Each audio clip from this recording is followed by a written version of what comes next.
안녕하세요. 이제 전략 부분, 아주 중요한 부분 이제 공부하고 있거든요.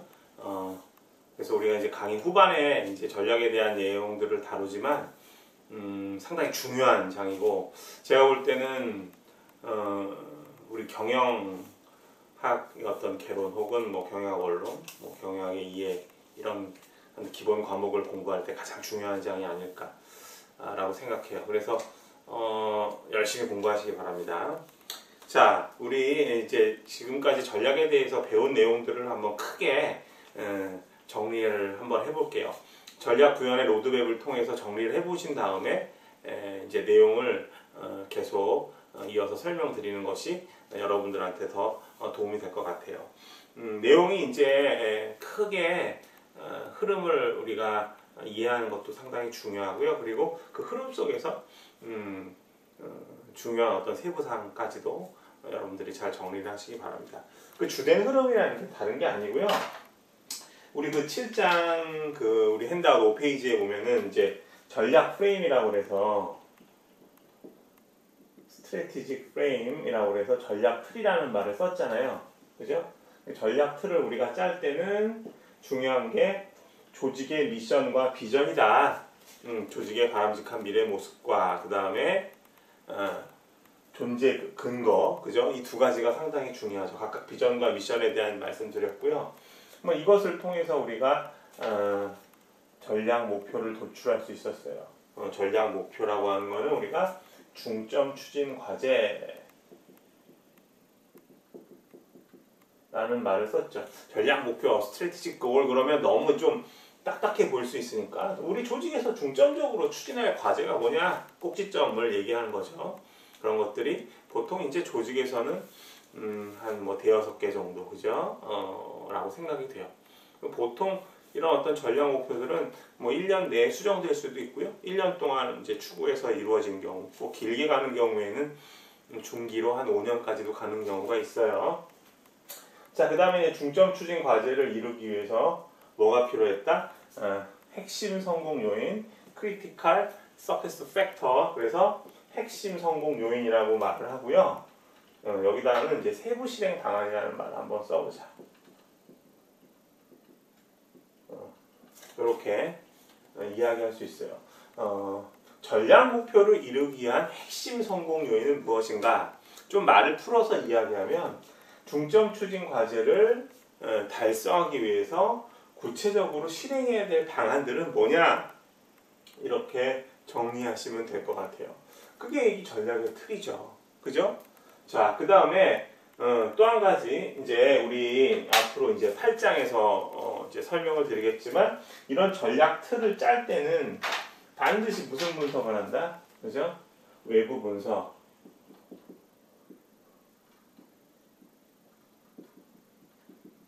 외부 분석을 하고 여기에는 내부 분석을 한다. internal analysis. 그죠? 외부 분석. 그러니까 우리 조직에 영향을 줄 수 있는 외부 요소들. 그죠? 우리 과업 환경, 그 다음에 일반 환경 뭐 이런 것들 배웠잖아요. 그죠? 이런 것들은 이제 포터는 Five Forces Framework이라는 이야기를 했고, 내부 분석은 이제 앞으로 공부를 할 거예요. 우리 조직에 있는 내부 자원, 리소스를 어떻게 활용해야 되는가? 뭐 이런 쪽으로 각각 이제 전략적 초점으로 봤을 때 외부적인 어떤 분석에 비중을 많이 두는 전략적인 관점은 포터의 이론들이라고 할 수 있죠. 그리고 조직 내부 관점에 영향을 우리가 많이 주는 어떤 분석은 프랄라드나, 그죠? 프랄라드나 해머리 얘기했던 자원 기반 관점, 리소스 베이스드 뷰, 리소스 베이스드 뷰. 지금 제가 뭐 계속 비슷한 내용을 여러분들에게 반복해서 말씀드리는 이유는 어떤 사항들을 우리가 한 번에 보면 그것들을 다 이해하기가 어렵잖아요. 또 이해할지라도 기억이 잘 안 나는데, 이렇게 자꾸 반복해서 말씀드리면 여러분들 좀 기억에 도움이 되실 것 같아요. 가능하시겠죠? 자, 어찌됐건 전략 프레임을 좀 짜고요. 그 다음에 이제 하는 일이 뭐냐, 도대체. 그 다음에 하는 일이 뭐냐, 전략 프레임을 짠 다음에. 그 다음에 두 번째로는 이제 전략을 선택해야 된다. 이른바 스트래티직 초이스, 전략 선택을 해야지. 얼개를 짰으니까. 그래서 첫 번째는 이제 코퍼레이트 레벨로 할 것이냐, 기업 수준에서 할 것이냐, 그리고 두 번째는 비즈니스 레벨. 비즈니스 레벨이라는 건 우리가 이것을 비즈니스 유닛이라는 생각을 하셔서 우리가 사업 단위, 다시 얘기하면 디비전 레벨로 생각하셔도 괜찮다고 했어요. 디비전, 비즈니스 유닛.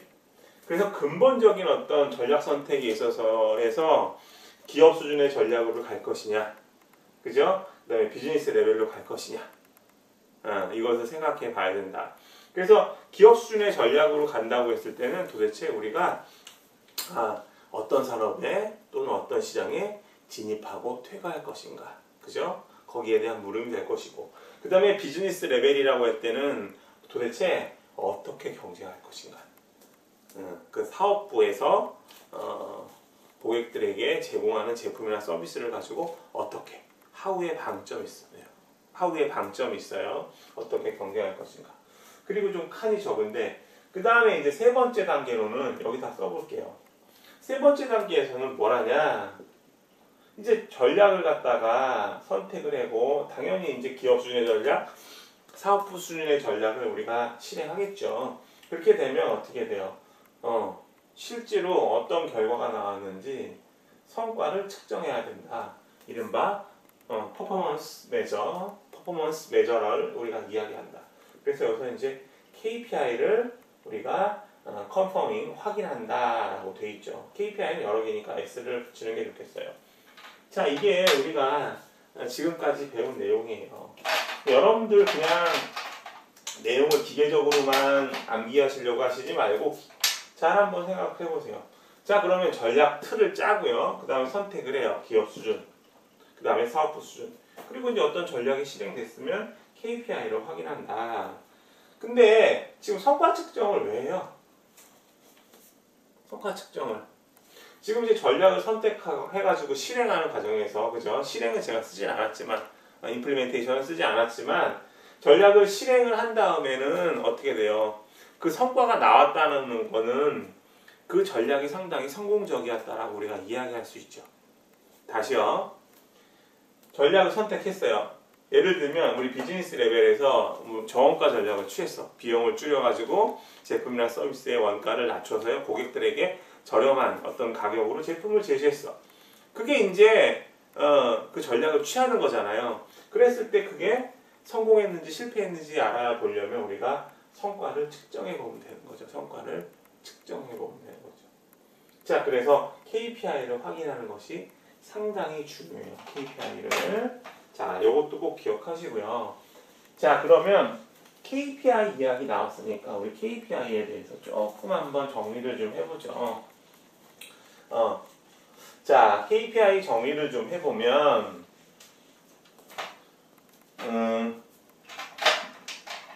적어가면서 이야기를 좀 해볼게요. KPI는 우리가 뭐라고 했냐면 Key Performance Indicator. 보통 이제 KPI는 여러 개 있으니까 S를 붙이는 게 좋을 것 같아요. 여러 개이니까. 그리고 우리가 이것을 이제 첫 글자만 따서 KPI, 그죠? KPI 핵심 키를 좀 의역을 해서, 이게 열쇠가 되는 거니까 좀 의역을 해서 핵심 성과 지표 이렇게 이야기를 해요. KPI를. 그런데 KPI는 두 가지가 있어요. KPI는 두 가지가 있다. KPI는 하나는 조직 KPI가 있고, 그 다음에 두 번째는 개인 KPI가 있다. KPI가 있다라는 거죠. 요거 한번 잘 보세요. 조직 KPI는 뭘 하는 걸까? 조직 KPI는 조직의 성과를 측정하는 거야. 자, 요거 설명 조금만 더 드릴게요. 우리 CSF하고 그 다음에 KPI의 관계를 한번 볼게요. 이 KPI는 당연히 조직 KPI겠죠. 핵심 성공 요인, 세부 실행 방안이라는 게 있었어요. 그죠? 세부 실행 방안. 세부 실행 방안을 갖다가 우리가 이제 실행을 해야 되는데, 그죠? 이것들이 제대로 됐는지 안 됐는지 우리가 어떻게 알아요? KPI를 확인해 봄으로 알 수 있다. 그죠? 자, 우리 그 7장 9페이지에 보면은 7장 9페이지 거기 보면 표로 CSF와 KPI 간 관계를 정리해 놨죠. 뭐라고요? CSF와 KPI의 관계를 좀 표로 정리를 해봤는데 이런 게 있었어요. 유통 프로세스 선진화. 유통 프로세스라는 게 뭐예요? 어떤 제품이 우리한테 올 때는 일단 도매, 소매를 거치죠. 그죠? 그리고 공장에서 가공도 하고 포장도 하고 여러 가지 단계를 거쳐요. 유통 단계를. 그죠? 특히 도매, 소매. 그 단계가 굉장히 길어지면 길어질수록 제품 값이 올라갈 수 있잖아요. 유통 단계를 줄인다. 그죠? 그래서 제조업체에서 예를 들면 이것을 유통 단계에다 넘어가지 않고 직영으로 직접 제품을 고객들에게 판매한다, 소비자들에게 판매한다 한다면 비용이 많이 줄겠죠. 그래서 유통 프로세스 선진화라는 CSF를 측정할 수 있는 KPI를 우리가 그때 어떤 걸 봤냐면 직영점 증가율. 직영점이 증가했다는 건 뭐냐? 유통 프로세스가 상당히 선진화되어 있는구나. 그죠? 고객들에게 저렴한 가격으로 제품이나 서비스를 제공해준다. 선진화죠. 그죠? 우리 이렇게 생각해 보세요. 여러분들 쇠고기 상당히 좋아하시죠? 등심, 꽃등심 막 툭불짜리 이런 거 되게 맛있잖아요. 근데 가격이 왜 비싸요? 워낙 이제 한우에 수량이 많지도 않은 이유도 있지만 유통 단계가 상당히 길잖아요. 그래서 간혹 마트 같은 경우 우리가 이제 한우를 이제 1년에 한 몇 번 정도 싸게 먹을 때가 있는데 저렴한 가격으로 그럴 때 보면 그 마트에서 상당히 유통 단계를 줄여서 소고기를 구입해 오는 경우가 있죠. 자, 직영점 증가율이 그래서 유통 프로세스를 우리가 측정할 수 있는 성과 지표, 아주 핵심적인 성과 지표가 되고, 그 다음에 이제 또 뭐가 있을까요? 생각이 하나 안 나네. 유통 프로세스 선진화, 직영점을 늘린다, 그죠? 그 다음에 예를 들면 이런 거 생각났다. 물류 비용을 감소한다, 그죠? 물류 비용이 줄어들었다는 거는 유통 단계가 합리적으로 이루어졌다는 얘기를 할 수 있죠. 그래서 이 두 가지를 유통 프로세스 선진화의 KPI로 우리가 이야기할 수 있는 거죠. 자, 그래서 설명이 좀 길어졌는데 결과적으로는 이런 KPI를 확인하면 그 수준이 어느 정도 달성됐는지, 그죠? 확인한다는 얘기는, 그죠? 유통 프로세스 선진화를 위해서 직영점이 얼마만큼 작년 대비 증가했는가? 많이 증가했다. 한 50% 증가했다. 그리고 물류 비용이 작년 대비 많이 줄었다. 비율로 봤을 때. 그렇게 되면은 상당히 그 전략이 성공적이라고 우리가 이야기할 수 있겠죠. 그죠? 자, 그래서 우리가 그게 조직 수준이건 간에 혹은 사업부 수준이건 간에, 그죠? 그래서 성과를 측정하는 어떤 KPI가 수단이 될 수 있고요.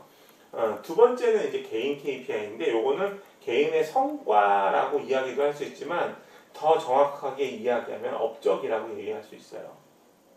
저번에 우리가 개인 성과 평가할 때 두 가지 요소를 평가한다는 말씀드렸나요? 안 했으면 지금 기억해 보세요. 개인 성과를 우리가 이야기할 때는 두 가지를 평가해요. 하나는 업적과 하나는 역량, 어치먼트와 컴피턴시를 평가하는데 사실 업적이라는 거는 과거에 그 사람이 일을 얼마만큼 했는지 측정하는 거예요. 예를 들면 올해 그 사람의 어떤 업적을 이야기한다 그러면 작년에 일을 얼마만큼 했는지 측정해 볼 수 있죠. 그죠? 그래서 업적이라는 건 과거에라는 말이 중요해요. 올해 일한 거를 올해 측정하기는 어렵잖아요. 전년도에 이야기를 많이 하죠. 그래서 자동차 영업사원이라고 했을 때 자동차를 몇 대를 팔았니? 너 지금 작년에 얼마를 팔았니 도대체? 작년에 내가 25대를 팔았어. 우와, 보통 직원들이 10대 팔았는데 너는 25대 팔았는데 업적이 크구나. 체크하기가 쉬워요. 근데 역량이라는 건 그 사람의 잠재력이거든요. 그죠? 그 사람이 이제 만약에 자동차 영업사원이라고 하면 자동차를 잘 팔아야 되니까 자동차에 대한 해박한 지식 중요하잖아요. 근데 그 해박한 지식을 아무리 그죠? 머릿속에 꾸겨 넣으려고 해도 이 자동차에 대한 어떤 이해도가 떨어지면 쉽지 않겠죠. 그죠? 그래서 여러 가지 뭐 자동차의 이해도라든가 그 다음에 말하는 능력이라든가 그죠? 영업사원들 같은 경우 고객들에게 아주 친절하게 서비스를 제공해야 되는 입장이니까 이 화술 같은 거 상당히 중요하잖아요. 뭐 이런 것들이 역량인데 이런 것들이 뭐 평가한다는 게 쉽지는 않죠. 사람마다 다 주관이 있으니까 그죠? 그래서 이 역량을 평가하기가 어려워서 업적이 성과로 되는 경우가 있어요. 이렇게 보시면 돼요. 그래서 정리를 하면 우리가 지금은 전략이니까 조금 이제 길어졌는데 이야기가 정확하게 이야기를 했을 때 잠시만요. 좀 주의가 산만했죠. 정확하게 이야기를 하면 여기서 말하는 KPI는 조직 성과를 얘기하고 그죠? 개인 KPI는 우리가 1장에서 이야기했던 거 생각하시면 돼요. 업적하고 역량. 근데 업적이 평가하기가 용이하고 역량은 평가하기가 좀 어렵기 때문에 개인 업적은 개인 성과와 같은 용어로 사용될 수도 있다. 이렇게 보시면 되죠. 자, 그래서 이 KPI를 이제 확인을 하는 거라고 생각하시면 돼요. 그죠? KPI는 뭐라고요? CSF가 얼마만큼 달성되었는지. 그래서 그 CSF가 과연 어떤 수준인가, 전사 수준인가, 혹은 사업부 수준인가 생각해 봐야 된다. 그죠? 그게 전략 선택이 되는 거죠. 자, 그렇게 정리를 하시고, 그 다음에 이제 7장, 이제 마지막 페이지 있는 내용 한번 볼게요. 요게 좀 시간이 될까 모르겠는데, 되는 데까지 설명을 하고. 거기 이제 뭐 조직 유효성이라는 말이 나오는데, 조직 유효성이라는 말부터 한번 봅시다. 시간 관계상 조직 유효성까지만 설명하면 1부가 끝날 것 같아요. Organizational Effectiveness라고 합니다. Effectiveness. 우리말로 얘기하면 이제 조직 유효성. 조직 유효성. 이 조직 유효성이라는 게 뭐예요? 조직이 유효하다. 조직이 유효하다는 얘기는 우리가 여러분들 머릿속에는 이제 정확하게 개념이 안 잡혀도 이런 생각을 하실 수 있을 것 같아요. 뭔가 조직이 잘 운영된다. 조직에서 시행하는 여러 가지 어떤 제도라든가 그 다음에 전략이라든가 이런 것들이 아주 스무드하게 잘 운행된다. 이렇게.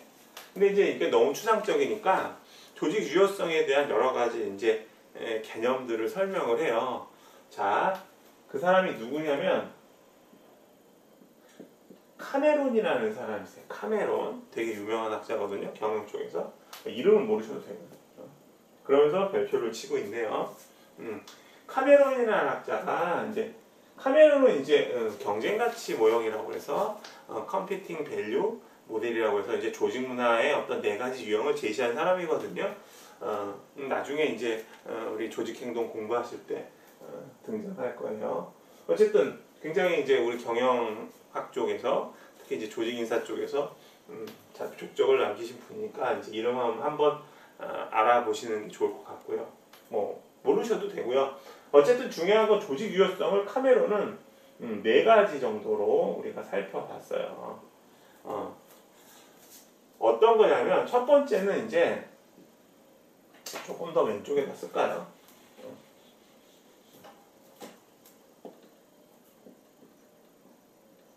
제가 필기하는 순서를 여러분들이 좀 유념해서 보시기 바래요. 조직이 유효하려면 어떻게 해야 되냐? 첫 번째는 조직에 필요한 자원을 리소스 애퀴지션 조직에 필요한 자원들이 있을 거 아니에요. 그 자원에 대해서 우리가 이제 언급을 해보면 그죠? 유형 자원, 무형 자원, 그 다음에 휴먼 캐피털, 그죠? 인적 자본이라는 게 있었어요. 다시요. 휴먼 캐피털, 텐저블 리소스, 인텐저블 리소스 각각 휴먼 캐피탈, 인간 자본, 그죠? 우리말로 하니까 또 어색하다. 그 다음에 텐저블 리소스는 유형, 인텐저블 리소스는 무형의 자본. 어쨌든 조직에 필요한 자원을 획득해야 된다. 근데 조직에서 가장 중요한 자원은 인적 자원이겠죠. 소위 말하는 휴먼 캐피털. 좋은 인재를 조직에서 많이 확보를 해요. 뭐 삼성이나 LG 같은 경우 이제 공채를 통해서 훌륭한 인재들을 선발하잖아요. 그죠? 어쨌든 인재를 잘 조직에 있는 인재들을 잘 그죠? 모아야지. 그죠? 조직이 발전할 수 있죠. 뭐 제가 늘 말씀드리지만 삼성 같은 기업이 세계 인류 기업으로 발돋움할 수 있었던 이유는 뭐냐면 후발주자로서의 역량이 굉장히 탁월했다. 그죠? 그런데 그 후발주자로서의 역량이 탁월할 수 있었던 거는 삼성이라는 조직의 어떤 인력풀이 상당히 좋았다. 인력풀이 상당히 좋았다라는 얘기예요. 그죠? 뭐 그런 예는 상당히 많잖아요. TV라든가 그죠? 가전 전자 부분에서 사실 일본의 소니라든가 파나소닉 뭐 이런 회사들에게 상당히 옛날에는 밀렸지만 지금은 뭐 그런 회사들이 쫓아올 수 없을 정도로 세계 시장에서 맹위를 떨치고 있죠. 그래서 이런 자원을 잘 획득하는 게 상당히 중요한 이슈가 돼요. 자, 그 다음에 좋은 인재들을 갖다가 잘 확보한다면 그 다음에 우리가 생각할 수 있는 거는 뭐겠어요? 조직에서 여러 가지 수행하는 여러 가지 일들이 아주 스무드하게 잘 이루어지겠죠? 그것을 우리가 이른바 인터널 프로세스라고 이야기를 해요. 인터널 프로세스. 그러니까 내부 과정, 그죠? 인터널 프로세스 그러면 그러니까 예를 들면 이 말이 좀 용어가 좀 각박하시면 이런 거 있어요. 예를 들면 이런 게 있어요. 그러니까 조직 내부에서 일어나는 어떤 프로세스다. 내부 프로세스. 내부 프로세스라고 얘기할 때, 자, 예를 들면 이제 뭐 마케팅 부서에서 일어나는 내부 프로세스다 그러면 뭐 신상품 개발할 때 신상품 개발이 그냥 어느 순간에 도끼방망이 두드려서 신상품 나와라! 이래서 나오는 거 아니죠? 뭐 해야 돼요, 처음에? 고객들에 대한 리서치를 해야 된잖아요. 그죠? 리서치를 하고. 리서치를 하려면 그 전에 이제 고객들을 대상으로 필요한 설문. 그죠? 그 다음에 또 뭐 또 해야 돼요? 표본 설정도 해야 돼요. 그죠? 전수조사를 할 수 없으니까.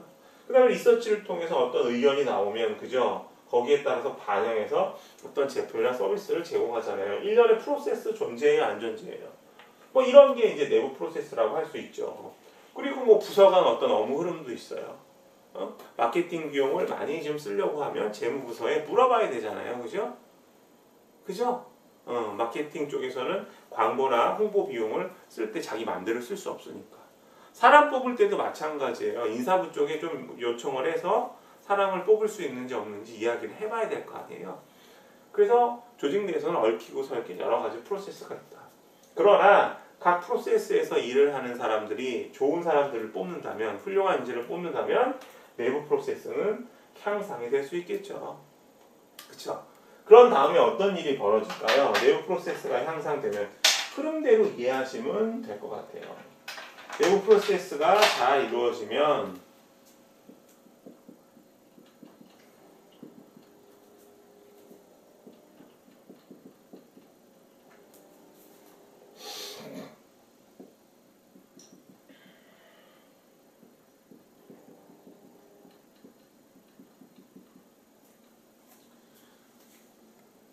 전략적 이해관계자, constituency는 이해관계자 이 정도로 번역하시면 좋을 것 같아요. 전략적 스테이크홀더하고는 좀 다른 개념인데요. 관련이 있는 사람들 뭐 이런 뜻이 있잖아요. 그죠?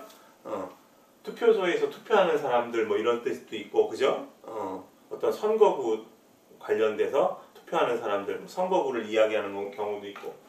그래서 이해관계자 정도로 번역하시면 될 것 같은데, 그렇게 되면 전략적으로 여러 가지 관련 있는 사람들이 satisfaction, 만족이 이루어지지 않겠느냐. 그죠? 예를 들면 마케팅 부서에서 마케팅에 관련된 여러 가지 지식과 경험과 능력이 있는 사람들이 일을 해요. 그리고 회계부서도 마찬가지고, 뭐 인사부서도 마찬가지고, 뭐 구매부서도 마찬가지고, 여러 가지 조직 내에 존재하는 부서에서 일하는 사람들의 역량이 상당히 뛰어난 사람들을 뽑고, 그죠? 그 다음에 그런 사람들을 잘 배치해서 조직 내의 프로세스가 아주 원활하게 이루어지면 그 조직과 관련된 여러 관련자들은 상당히 만족을 하겠죠. 전략적으로 관계된 사람들은. 예를 들어서 그 회사에 어떤 원료나 부품을 공급하는 업체는 당연히 기분이 좋겠죠. 공급자. 그죠? 그죠? 서플라이어. 그리고 뭐 소비자들은 양질의 제품을 얻어서 행복할 수 있고요. 그렇게 되면 마지막으로 뭐가 이루어지냐? 궁극적으로는 이 파란색으로 해봅시다. 검은색이군요. 꼴이 이루어지는 거죠. 목표가 달성되는 거죠.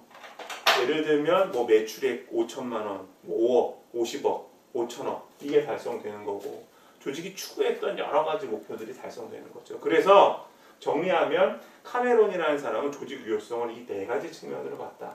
자원의 획득, 내부 프로세스 향상, 이해관계자, 조직을 둘러싼 이해관계자들의 어떤 만족, 그리고 궁극적으로는 어떤 목표, 특히 이제 재무적인 측면들이 이루어졌다. 이렇게 본 거예요. 자, 이런 어떤 관점에서 우리가 조직 유효성을 우리가 이해하면 되실 것 같아요. 자, 1부 여기까지 하고요. 바로 이어서 2부 설명드리겠습니다.